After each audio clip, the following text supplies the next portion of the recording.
rid of almost everything I own, including my clothes, shoes, jewelry, and accessories. Purging these things from my life has been an important part of my self-growth and discovery journey, and I have never felt more empowered and liberated in my entire life. I have zero regrets, but I still felt like there are some items that are holding me back from fully making my transformation. And after sitting with it for a while, I realized I need to get rid of anything that has a prominent luxury logo on it. I'm sorry, what? You're probably thinking, what on earth did I just watch? And yeah, you're not wrong, because that was my exact thought when I first watched it.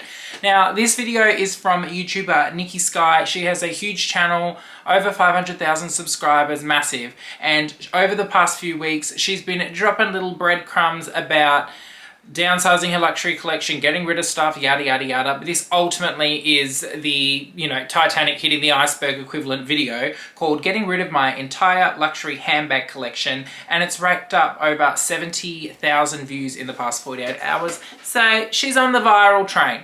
But I've got some thoughts on this video, so let's jump on in. Firstly though, if you are new to my channel, my name's Connor and I like to talk about all things luxury. So if that's something you're into, I'd love it if you could hit the subscribe button and the bell button so you're notified when I bring out new videos. And if you're returning, welcome back to my channel.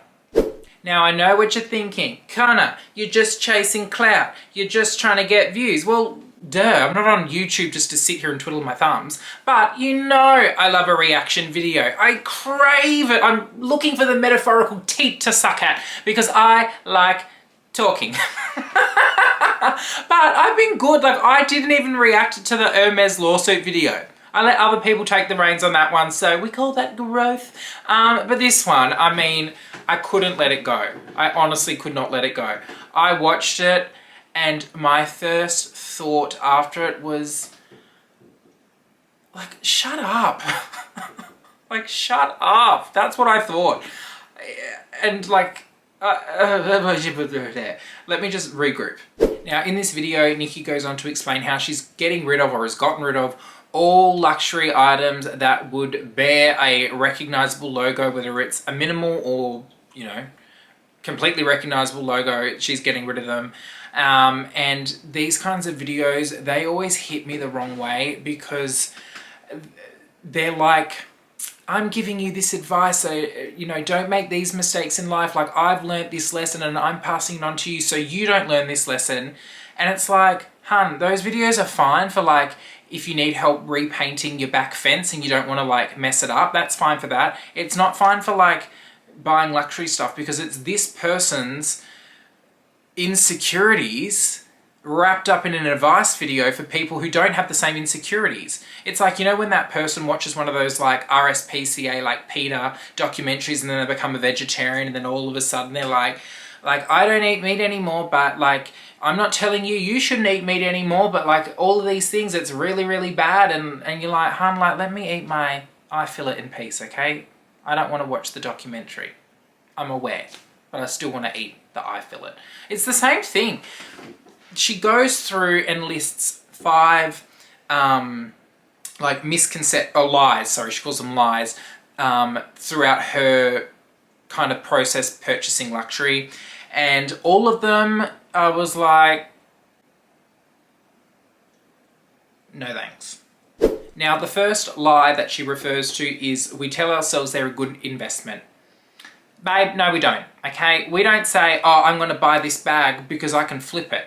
Like, we don't say that. We say it's a good investment for our collection because what it costs, we're going to get the wear out of it. Well, that's the intention when we're buying it anyways. And whether that be a traditional classic bag for yourself or something that's more contemporary or more seasonal, if that's your version of the thing that's going to get the most value out of for yourself, then that's what we mean by good investment. Like my MTO up there that has my name in it, I wasn't like, I'm gonna flip this and pray a Connor somewhere down the future wants this bag. Like, no.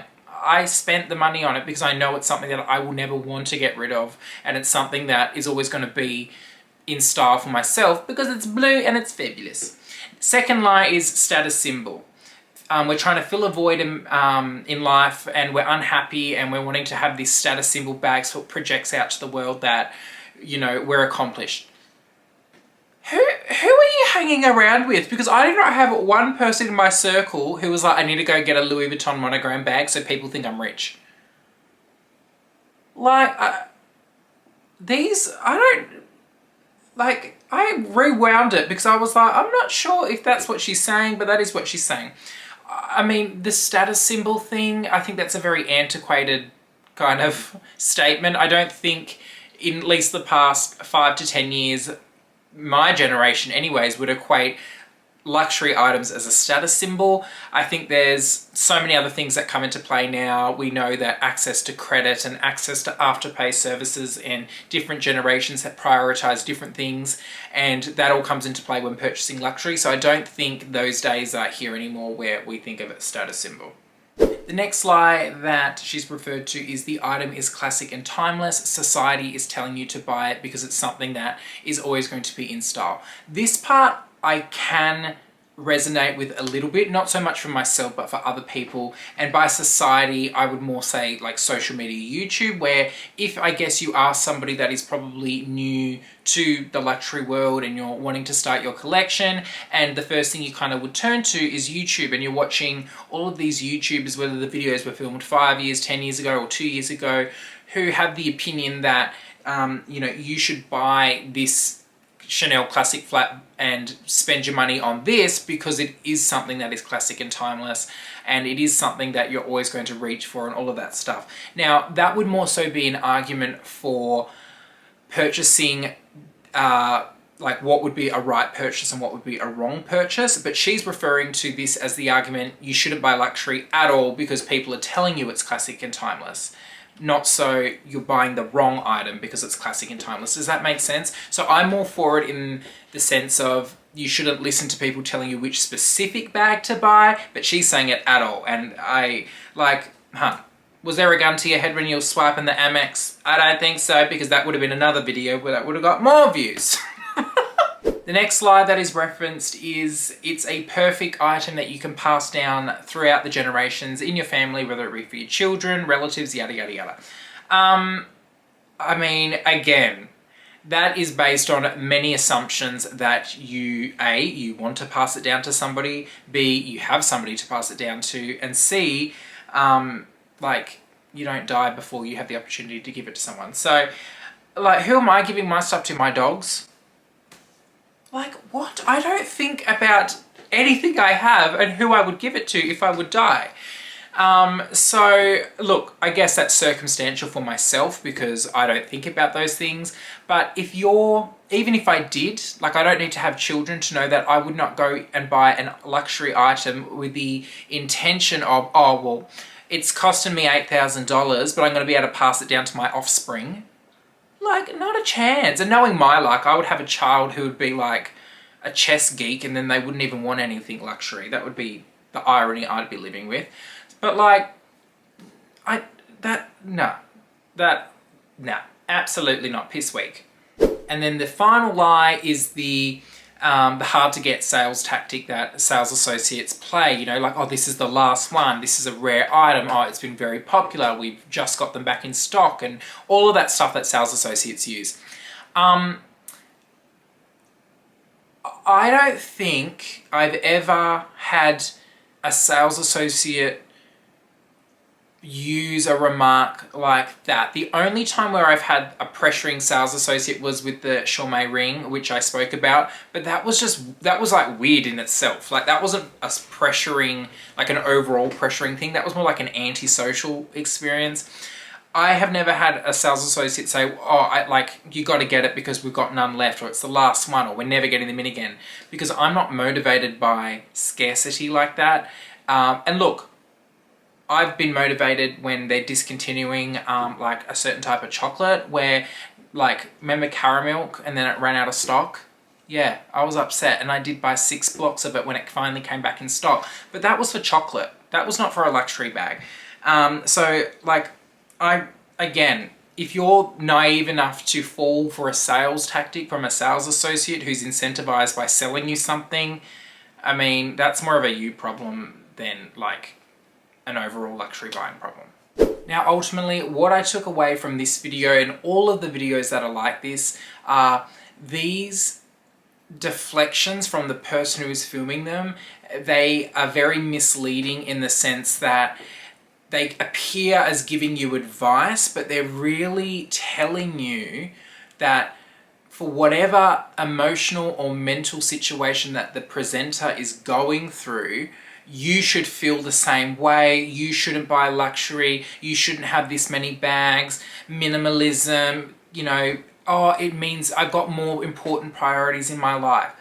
Fucking good on ya, that's great for you, but like, just because I have luxury items doesn't mean my priorities in my life are warped, and it doesn't mean that I prioritize luxury items over everything else. It doesn't mean that I'm not a wholesome person. It doesn't mean anything else, anything other than that. And I do not compete with other people. I do not flaunt what I have to impress people.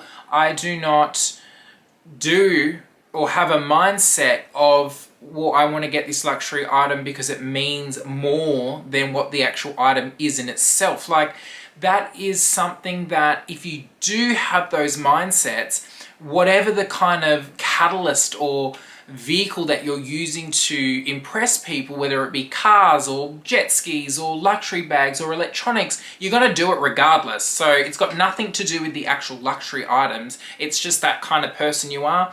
So like, I would watch these videos with caution. I would not feel guilty about having things in your life. Videos like that, I do not find them empowering. I find them to be more so destructive, especially for people who might be a little bit more vulnerable watching it. And they might all of a sudden get a complex from having luxury items that they never had before. And I don't think that's something good. Obviously, this YouTuber is not responsible for any of that stuff, but I guess if you do have a YouTube channel and you have an audience, I think projecting your own personal, not like little scenarios, but your greater, bigger perspectives on life like that, projecting them out to people in a negative way or that has an underlying negative context, like, oh, you should value more important things in life and you should not focus on material things and you shouldn't want to impress people. With the tone of it is coming from a place of judgment, but it's got a little bow wrapped on it. I don't think that they're an appropriate video to be doing. It really equates to, for myself, those people who have the come to Jesus moments later in life and they discover religion and then all of a sudden they're pushing it onto other people around them. Like, that's what that video gave me, and I literally thought I was going to find a Join the Church of Latter-day Saints affiliate code in the comments box. That's where I thought that was going. But the kind of nail in the coffin for me was the quote at the end. And the quote reads, "I am not what I think I am. I am not what you think I am. I am what I think you think I am." And all that made me do was go, what? Like, that was not a good quote to end it with. But anyways, let me know what you think. Have you watched the video? Did you think the same as me? Did you think the opposite? Did you think there was something to gain from it? Let me know in the comments down below, because I would actually love to hear the different perspectives on this. Obviously, I don't think that my perspective is the almighty one. This is just my thoughts from that and what kind of gripes me about those kinds of videos. But pop it down in the comments below. Thank you so much for watching, and if you've enjoyed this video, please give it the thumbs up down below. But I'll see you all very shortly in my next video. Bye!